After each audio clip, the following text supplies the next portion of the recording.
Chips তৈরির কারখানায় ভোক্তা অধিদপ্তরের অভিযান। দেখুন ভিডিওটি। হাতে যে গ্লাভস দিয়েছে সেটা দেখান আমাকে।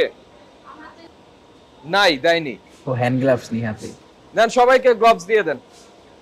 মনে থাকবে? মনে থাকবে আপনাদের?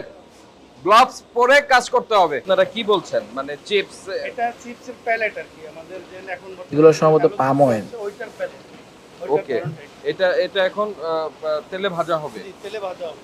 আচ্ছা দেখি আমরা একটু আসি। আপনার জ্বালানি কি এটা? জ্বালানি গ্যাস। গ্যাস? জি। গ্যাস বলতে লাইনের গ্যাস? না না স্যার এলপিজি। এলপিজি। এটার তেলটা এত কালো হয়েছে কেন?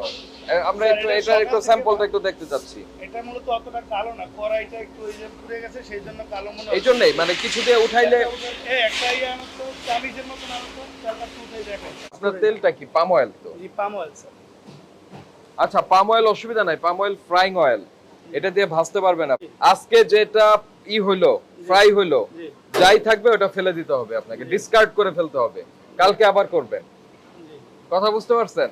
আজকে আমার এত লিটার তেল আমি সরাই ফেললাম কারণ একবার আমার সারাদিন ভাজা হয়েছে, জি সেটা যাতে আবার পরের দিন সারাদিন ভাজা হবে সেই তেলের সঙ্গে না মেশে। ওইটা আমি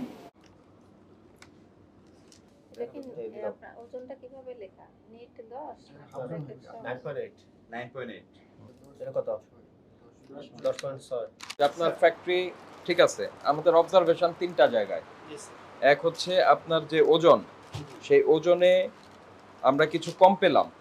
কি বলছেন? নিট ওজন জি 10 গ্রাম বি, তার মানে হচ্ছে এটা বাংলাদেশ স্ট্যান্ডার্ড অনুযায়ী 10 গ্রাম এটার মধ্যে প্রোডাক্ট থাকবে, প্যাকেজিং বাদে। বুঝতে পেরেছেন? উইথ বেয়ার হ্যান্ডস, তাদের তো আপনার গ্লাভস থাকার কথা ছিল। ওকে, তারপরে তারা মাথার চুল একটা পড়ে যেতে পারে, আপনার আপনার রেপুটেশন খারাপ হবে। তাদের মাথায় ক্যাপ থাকার কথা ছিল। প্রোডাকশন লাইনের যে এগুলি ঠিক আছে, আপনারা এটা করতে পারবেন, কোনো প্রবলেম নাই। প্রবলেম হচ্ছে ওজন, তেল, আর হলো খালি হাতে স্পর্শ করছে। হচ্ছে ওজনের জন্য একটা হয়েছে, খালি হাতে স্পর্শ করছে এটা, আর হচ্ছে ওই তেলেরটা। আর আমরা আপনাকে সতর্ক করে 50,000 টাকা ফাইন করছি। অবশ্যই কমেন্ট করে আপনাদের মতামত জানাবেন।